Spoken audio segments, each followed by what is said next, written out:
Good evening. আরও একটা video নিয়ে চলে এসেছি। তো সন্ধ্যাবেলা দেখো তোমাদের দাদাভাই আজকে অফিসে গিয়েছিল, আর ফেরার পথে মাংস কিনে এনে হাজির। তো চলো খোলা যাক।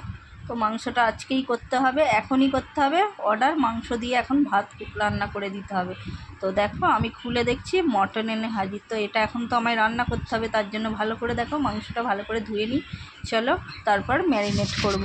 তো ভালো করে মাংসটা ধুয়ে নিলাম।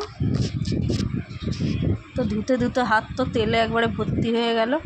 তো ভালো করে এই যে আমি বেছে নিচ্ছি, একটু ধোয়াধুয়ি করে নিচ্ছি। এরপর এটা ম্যারিনেশন আরম্ভ করব। তো চলো ম্যারিনেশনটা শুরু করে দিই। আজকে কিন্তু এই যে দুপুরে খাইনি না, চলে গিয়েছিলো, এই জন্য এখনই মাংস খেতেই হবে, আর এখন ভাতও খেতে হবে। তাই আমাকে মাংসটা এখনই রান্না করতে হবে। তো এই যে প্রথমে আদা বাটা দিয়ে দিলাম, তারপর হলুদ গুঁড়ো দিয়ে দিলাম এই 2 চামচের মতো। তারপর দেখো লঙ্কা গুঁড়ো দিয়ে দিচ্ছি। তো 2 চামচের মতোই দিলাম লঙ্কা গুঁড়োটা, একটু ঝাল ঝাল খেতে পছন্দ করে। তো তারপর একটু লবণ দিয়ে দেবো। সব কিছু দিয়ে ভালো করে মাখিয়ে নিতে হবে। মাখিয়ে আমি কিছুক্ষণ চাপা দিয়ে দেবো, কেননা আলু পেঁয়াজ এগুলো তো আমায় রেডি করতে হবে। কিছুই রেডি ছিল না, পুরো হঠাৎ করে এসে এনে বলছে যে এখন রান্না করে দিতে হবে। তো তার জন্য এই যে ভালো করে আমি এটা মাখিয়ে নিচ্ছি। মাখিয়ে কিছুক্ষণের জন্য চাপা দিয়ে দেবো। তো চলো মাখানো হয়ে গেছে, এবার আমি এটা ঢেকে দেব। তারপর আলু আর পেঁয়াজটা কাটবো।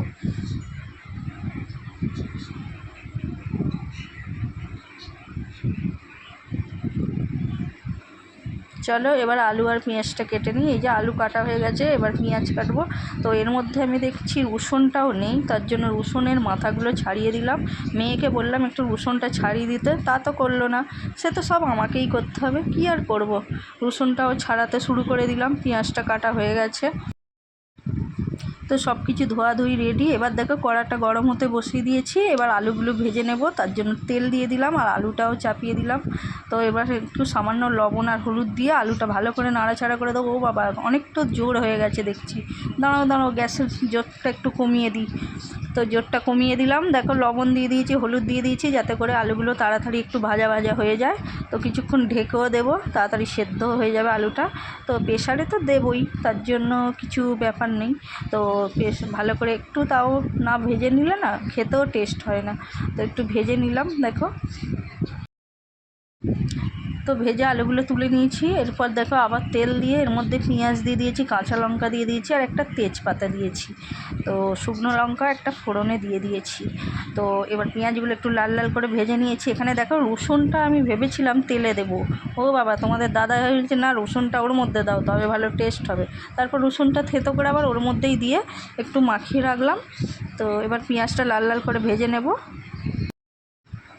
দেখো লাল লাল করে ভাজা হয়ে গেছে। এবার মটনটা তুলেও দিয়েছি ওর মধ্যে।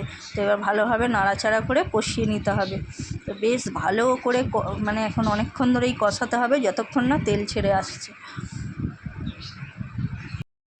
এদিকে তো মটনটা কষা চলছে, দেখো ভালোই বেশ কষা হয়েই এসেছে। আর এদিকে আমি ইন্ডাকশানে ভাতটা বসিয়ে দিয়েছি, কেননা আবার ভাতটাও তো টাইমে করতে হবে, নাহলে দেরি হয়ে যাবে। ভাতও এদিকে ফুটছে। আর এদিকে দেখো আমার পুরো কষা রেডি। এরপর প্রেশারে আমি এই যে কষা মাংসটা তুলে নিচ্ছি। এবার ব্যাস 5-6টা সিটি দিয়ে দেবো, কেননা প্রেশারটা একটু আমার গড়বড়ে আছে, তার জন্য একটু বেশি সিটি লাগে। তো সিটি দিয়ে দেবো। ব্যাস দেখো রেডি হয়ে গেছে মটন কষা। তো এবার ঢেলে নিচ্ছি। বেশ সুন্দর একটা স্মেল বেরিয়েছে জানো।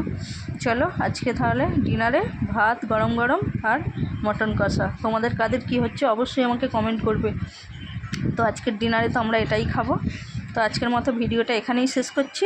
সবাইকে গুড নাইট, টাটা। সবাই খুব ভালো থেকো, সুস্থ থেকো, সাবধানে থেকো।